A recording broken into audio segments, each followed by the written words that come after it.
Okay. Next up is Emma Ball, who is Director of Organisational Development at Wolverhampton University. Emma, I've understood, like myself, is an ex-geographer.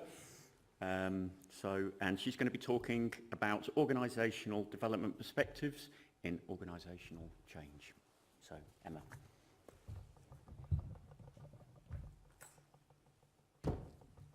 It's a long way up. So, hi. I'm actually pleased to see that many of you have actually returned from your coffee break and having had a good couple of sessions this morning, I really enjoyed those myself. To be honest, having looked at the conference programme again this morning, I think you would have been forgiven for deciding that your best opportunity to have a look around the exhibition was while that woman from HR was talking at 11:15. I do genuinely thank you for coming back and joining us in the auditorium to hear me speak. And to reassure you, despite all appearances to the contrary, I am not actually the woman from HR. Despite the fact that I am the Director of Organisational Development at the University of Wolverhampton, I'm not actually an OD professional. I'll explain a bit about who I am, what I'm actually trying to do, and why I've been invited to speak today. So I am a member of the Vice-Chancellor's team, and my role is all about strategic change. And the reason I believe that I was invited to talk to you today is because I'm in a newly created role. I'm at an institution that I haven't worked at before, and I'm really at the beginning of my journey in this role at that institution about delivering change. And I think that in any role that we've got in higher education at the moment, including, I'm sure, many of yours, we're all in the same game, basically. So my background and qualifications are actually in library and information systems. I spent a good proportion of my early career responsible for library systems, technical services, cataloguing, classification, and I then moved into student and academic services and spent some time leading customer-facing services and things like careers, services, library again, advice, counselling, this kind of welfare support for our students. So I suppose my credentials may be different to the majority of you in the room, but they come from the HE sector and they do come with a foundation in data, process, systems kind of background. And what I'm hoping that I can bring today is a personal perspective to anyone in the room, like myself, who's embarking or is already involved in a programme of change in their institution. And that I'm hoping that by sharing the kind of situation I'm in now, the thoughts, the challenges, the resources I'm even looking at, will just hopefully give you something, maybe a fresh perspective or an idea to go away from the conference. So as well as all the good networking you're doing and all the new knowledge that hopefully you're gaining through some of the other presentations, that you might pick up a thought, an idea that you can put back into sort of practical application when you get back at base. So in your organisations, I'm sure that those of you in this room right now, you are the experts in change management. We already saw from when Rob was talking this morning how many people put their hand up to say that they are project managers. You're the people that I'm sure your colleagues turn to for those process improvement skills, the systems development, the business analysts. I saw there's plenty of business analysts in the room. And also for focusing on the user experience and designing your systems to focus your user experience. So I won't ask you for a show of hands because I've actually had a look through the delegate list and I'm pretty sure that you are, you've got those range of skills. I'm sure you're also, many of you will be involved in those kind of change the kind of change process committees where you are the guardians of whether a system can be changed today, whether upgrades can take place, whether there are closed periods. So I suppose while I've been reflecting about what I want to try and achieve at Wolverhampton, I've actually been looking for the people in my organisation that have those skills. So I'm not a member of the IT department, but I've definitely found names and job profiles within our IT department that I want to harness as part of my strategic change programme. And I've been looking for those business analysts and those change experts. And I think that hopefully that's relevant to some of what I want to say. So the skills that you've got are definitely what your institutions will need to deliver some of that change at a strategic level. So there were a few pictures there about the University of Wolverhampton, and like all your organisations, we've got big plans. We, like everyone else, are facing up to the changes and the constraints in our environment, the increasing regulatory environment. And I think those of you that were around yesterday had an interesting talk from the DVC at the MMU, who was really putting those issues into perspective for people in your kinds of roles. And for IT and the delivery of new digital systems. So I suppose my role has been created at the university to deliver its strategy and particularly focusing on this, revising our systems and procedures, fostering our student-first culture. Those are the kinds of things that I'm sure feature in many institutional strategies. But we all know that procuring and implementing a new system or a software change is much easier to do on paper. And when you're in that planning process, drafting that first PID, it all sort of sounds as though it's going to be quite straightforward. But it's much harder when you actually have to start dealing with the people. And worse than that, I'm sure many of you have also experienced that once you leave the room, they start tweaking it, they start rolling it back to making it fit the way they always used to do it. And once your eye is turned, that's the kind of issues that I'm sure you get called back in at some point and you find that they've been retrofitting the beautiful system that you delivered to them to make it work how it used to be. So I suppose with that in mind, what I'm trying to reflect on before I kind of get embarking too deeply in my change programme is I'm trying to not get too fixated about this kind of what am I trying to do. Certainly at the university, I've been there 4 months now. We're not short of ideas. Lots and lots of my colleagues, they already know what needs fixing. They already know what we need to do. I've spoken at a couple of the staff meetings and come away with piles of ideas of things we want to start, stop or continue. What I want to try and focus on, if I can, is how to build some approaches that will build on approaches that are already taking shape at Wolverhampton before I even arrived, and focus on how we actually work, how we encourage and reward the behaviours that will drive much longer lasting cultural change, that will just continue to deliver those, if you like, benefits and efficiencies for much longer. Certainly embracing technology, but actually how do we do that? So yes, I've got the job. These are actually phrases from my job profile, but I'm actually more interested in the how. How are we going to work at the university? So I'm interested in delivering both significant and lasting change in my organisation, and what I'm trying to do is learn from organisations that have actually achieved both. There's a really good definition on the University of Southampton's website. It's actually within their HR pages, but it explains the difference between organisational design and organisational development.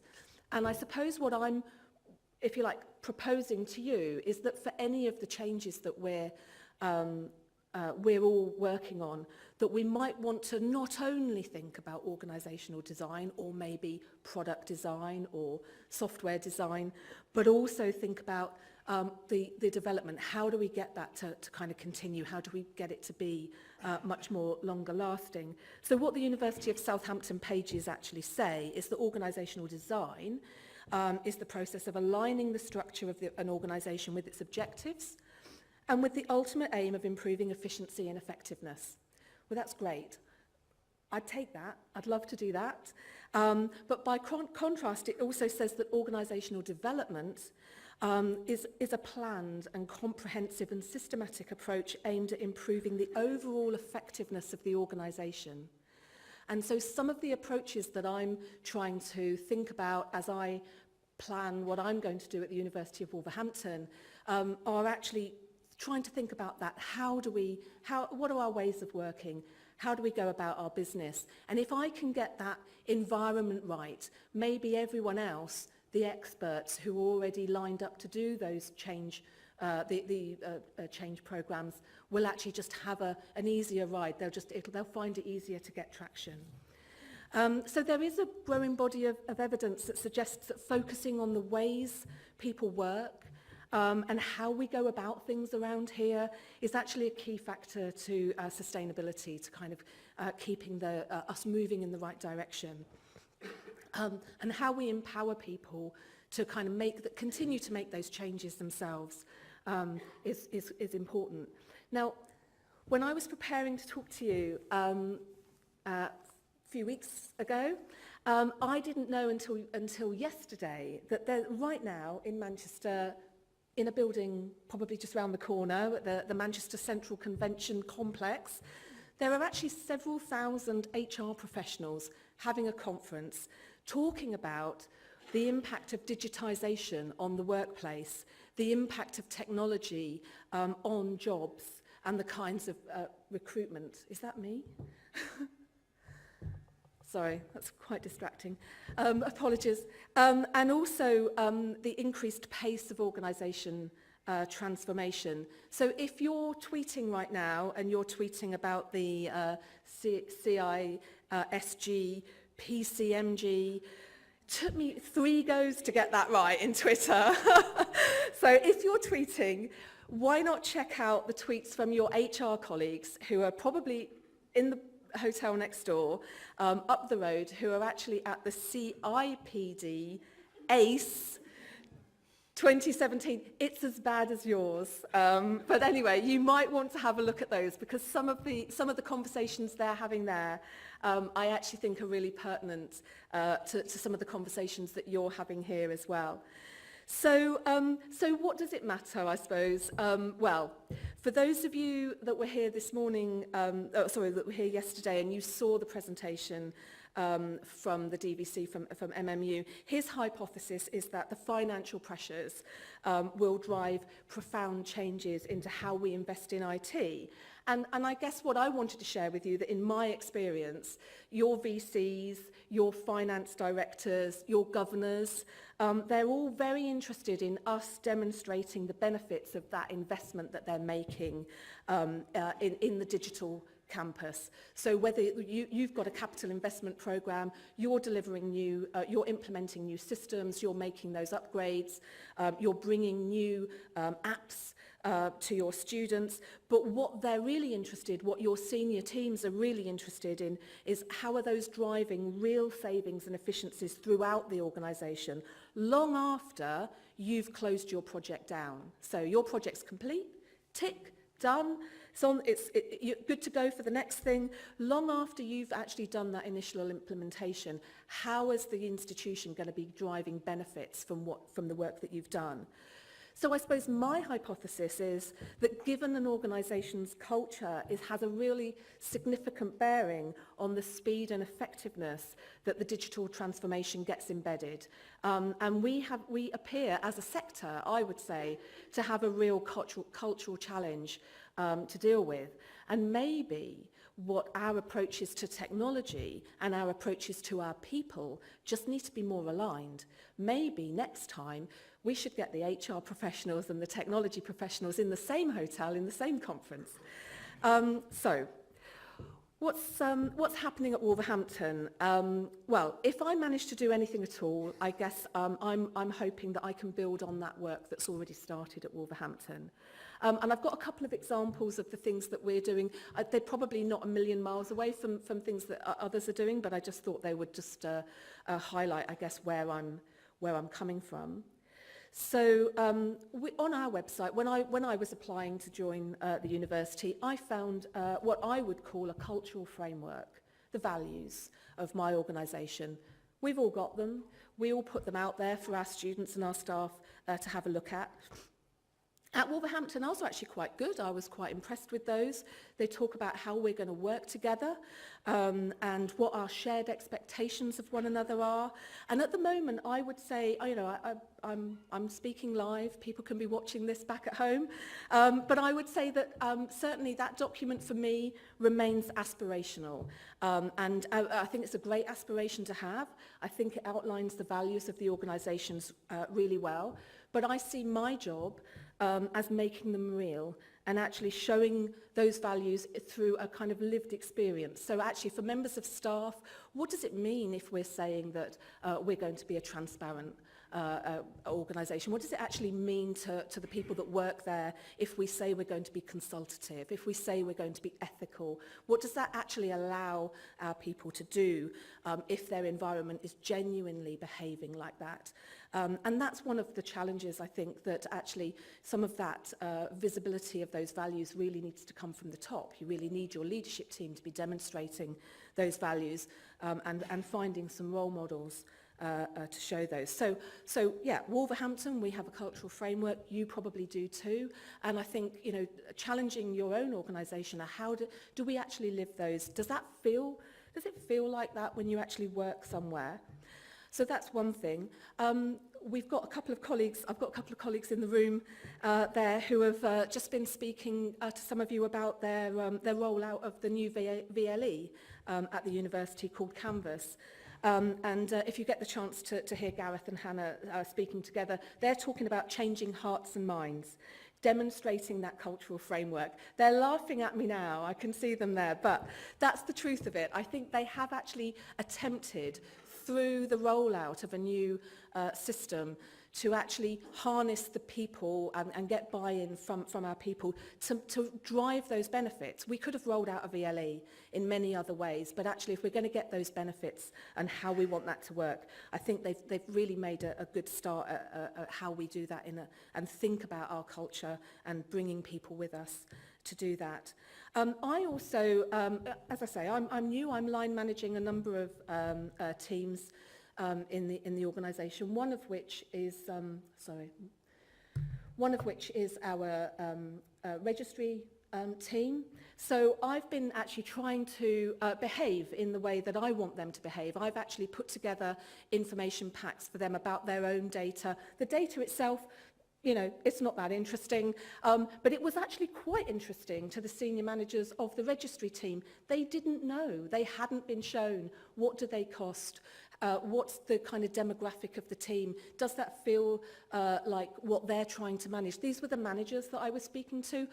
How are they going to be planning their workforce if they actually don't know what the age profile is? What does their succession plan look like? So I'm trying to do in small ways, I suppose, if you like, bring that kind of the value of that transparency. As I say, the data itself is less important than the fact that I was trying. It was actually quite difficult to pull this out for them, but actually to just get that transparency.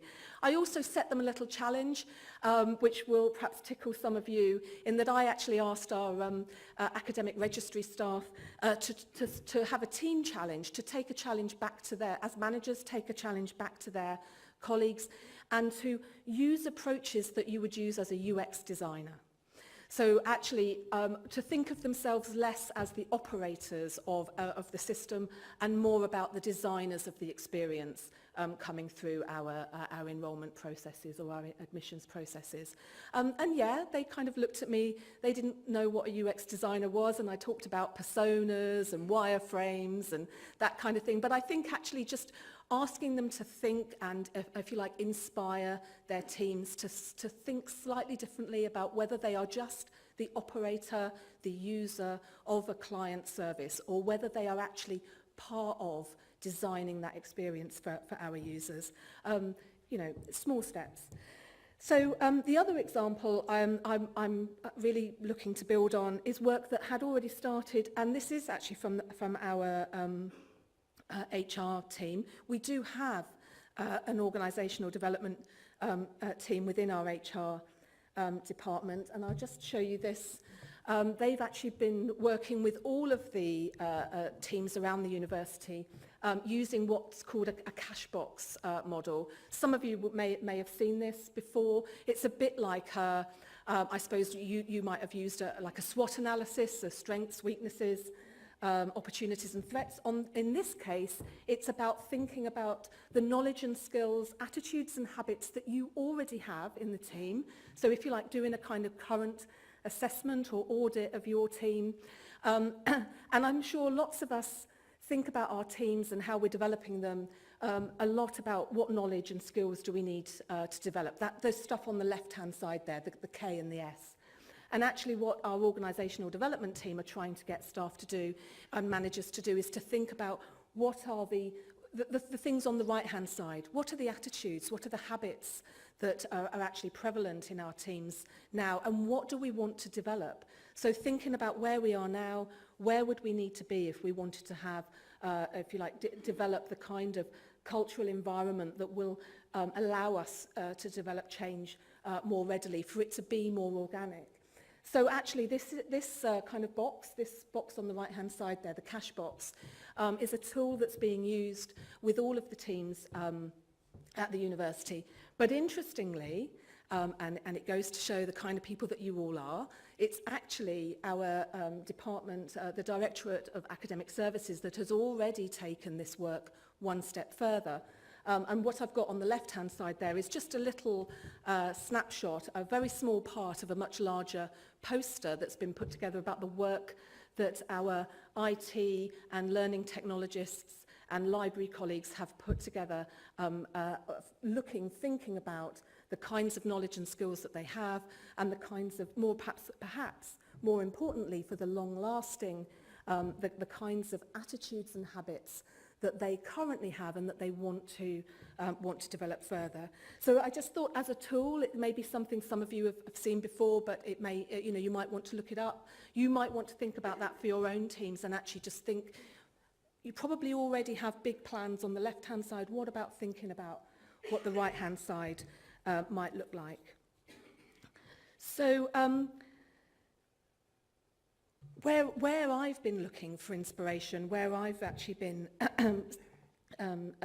spending time, I thought I would just share with you some of the resources, some of the information that I've been using to get some inspiration to help me think about my challenge. So there's a few things here. I haven't put links, but you can, you can perhaps Google some of these yourselves.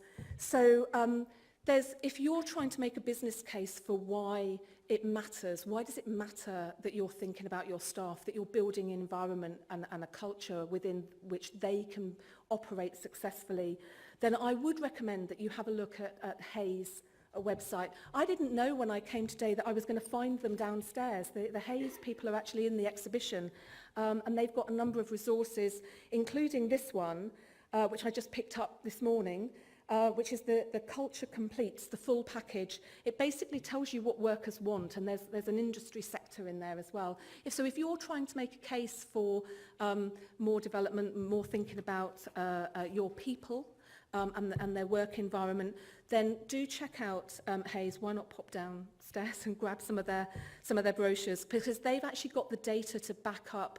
They've done the research, if you like, that I'm basing my thoughts on. They've got that evidence that you could pluck out and perhaps populate your business case with. There are also network groups.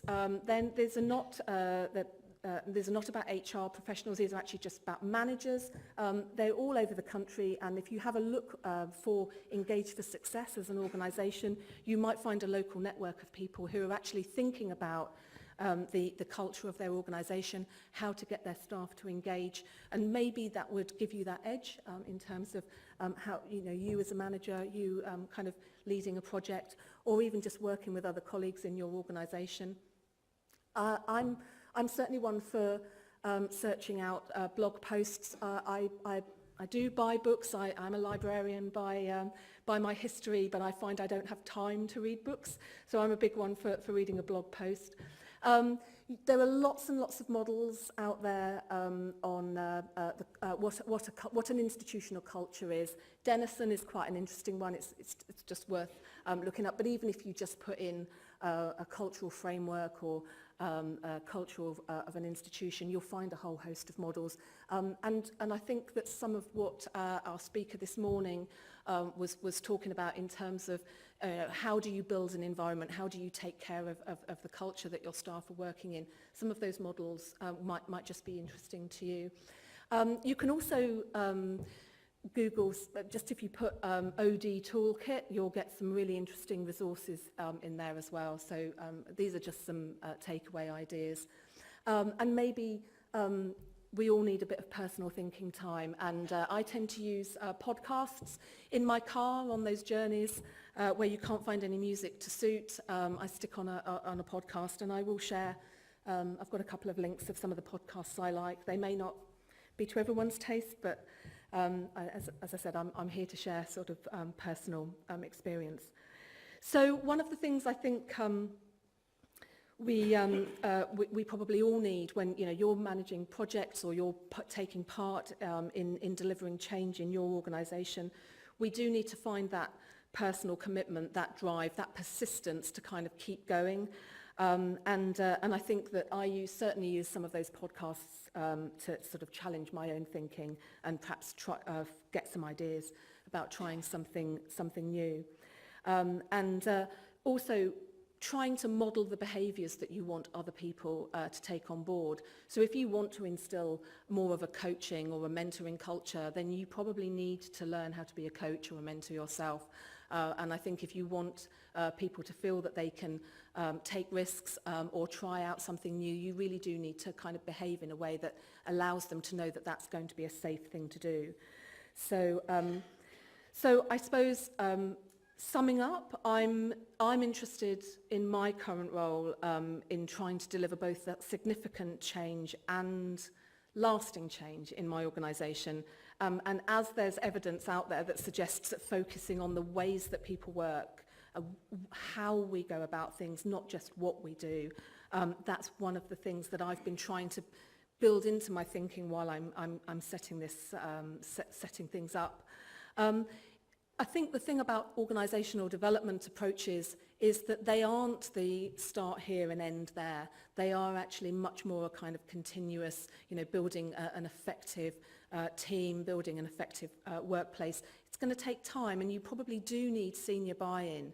So I think perhaps, if anything I've said this morning is kind of chiming, then joining one of those networks, or perhaps starting to build into your business cases the evidence about how you don't just deliver the product, don't just deliver the software, but how do you actually get people to use it? How do you get it to allow that technology to help them change their behaviours, to develop new habits about how they're actually going to go about their work, not just now, but for the long term?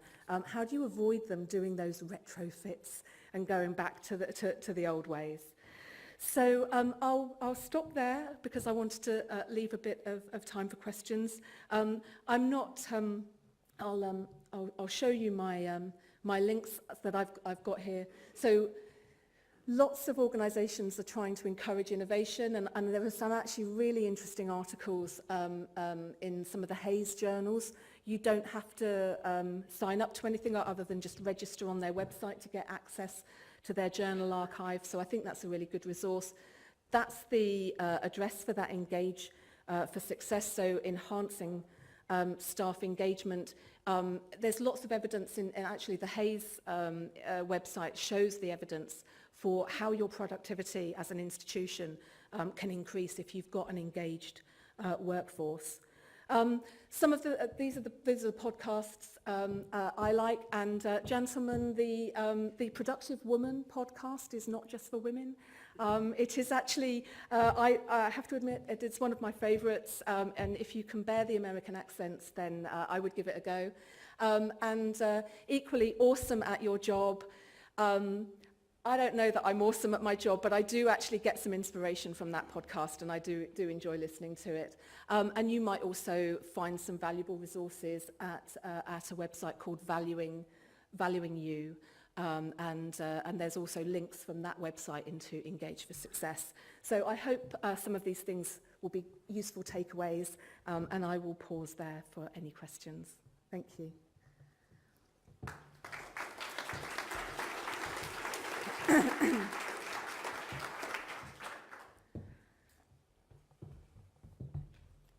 anybody have any questions for Emma?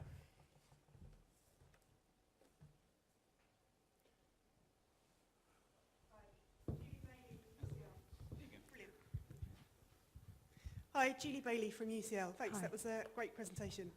I'm just wondering how you have found engaging with kind of senior managers. So you mentioned that your role is, you know, at a senior level in the organisation. But how receptive have you found those that perhaps control capital budgets or are investing in technology or other change? How receptive have you found them? I actually think they're very receptive to the notion.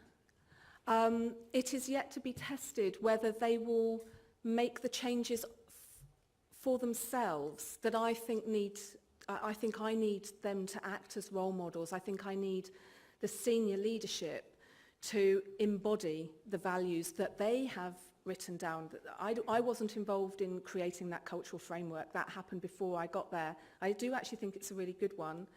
We're very quick to quote our values, and what I want to try and help the leadership team do is actually find ways that they can demonstrate that they are genuinely behaving in that way. Now, I would say in the majority of cases they are, but they're not good at telling the university how they're doing that. They're not good at reflecting that back to the university. Some institutions are better than others about the clarity around how did we make that decision, when did we consult, you know, who did we check with, and I think we need to be better at reflecting that back, and that does come from the leadership team. So mixed. Go follow up to that? I think Can I go ask ahead. another No one question? else has got their hands up. So You talked a little bit about realising benefits. Have you had the opportunity yet to think about developing that kind of benefits realisation and looking at how to collect evidence for successful change and how to be able to pinpoint what has caused that success? yeah. So, you know, is it the change management techniques and looking at the people side? How do you gather evidence for that? Well, so this is where I'm actually going to be turning to my, as I say, I've been looking at the organisation to see where we've got those kinds of skills, and actually you do have those skills, and they are some of them maybe in your HR department. So we do have a team of organisational development professionals who will have survey techniques, whether that's through a pulse survey, whether that's through a staff engagement or a staff satisfaction survey, where you can build those into perhaps your benefits realisation. There will be other colleagues perhaps who are more on the, I guess, the kind of lean processing, who will be good at what data did we capture at the beginning and what did we capture at the end. Certainly myself, I'm working with an HR team. We're actually putting together a dashboard of HR analytics, which is partly about workforce planning, but it's also partly about trying to capture some of those environmental items as well. So we do have a series of pulse surveys. Again, this was started before I got there. The pulse surveys have actually taken place and we've gathered feedback, but we haven't told anybody what we've done with that information. So again, it's mixed. And so yes, we're beginning to think about that. And as I say, I'm not saying I'm an expert on this, but I think some of those tools, some of those toolkits, they do have some of those answers. What kind of measures should we be using? So I think, you know, exploring those approaches and perhaps building those into a programme of technology change, I think the fusion of the two will drive some real benefits. Thanks. Sort of taking that forward in our role, sometimes we will deliver IT change, which in turn will deliver process change, Yeah. and training may occur to familiarise staff Yeah. with the new processes. Yeah. But that then in turn may lead to organisational Yeah. change in terms of team structures and positions. How would you approach that? So I think the way I'm trying to imagine this at my organisation is that we need to be mapping our organisational development in terms of our effectiveness and our environment, but within that, some of the things that we actually do will look very much like the things that we do. So actually running a project and recruiting staff, and but actually applying those in a framework where we have actually thought about what are the behaviours and the habits that we want to develop, that we think will make us a more effective organisation going forward. How do we build those into our job profiles, our recruitment processes? How do we build those into the learning that we get from even taking part in a project? So in many cases, you'll be delivering projects for an element of your business. So actually, even agreeing with them at the beginning, what kind of things do you want the business end, if you like, to learn from being part of a change project? Something that they might then, rather than retrofit the system once you leave the room, actually start developing it forwards, actually start planning it and designing it as that UX designer, but from within their own business knowledge. So I wish I had the answers. I'm kind of learning, and as I say, I'm trying to share where I'm thinking. I don't think this stuff's easy. I think partly what my challenge is, and this is in my organisational context, but I imagine it's very similar for others. I have a very impatient Vice-Chancellor, and he won't mind me saying that even if he is watching today. He's very impatient to see the change happen, and therefore that's one of the things that, in terms of selling, let's say, an organisational development approach to your senior leadership, is that actually this isn't a quick fix. You don't do it once and it's over. This is actually something you do need to keep doing, and you need to be thinking about continuously. I suppose my benefit is that my VC created my role, so I guess I've got some buy-in. Okay. Okay, well, thank you very much, Emma. Okay, thanks for listening. I appreciate it.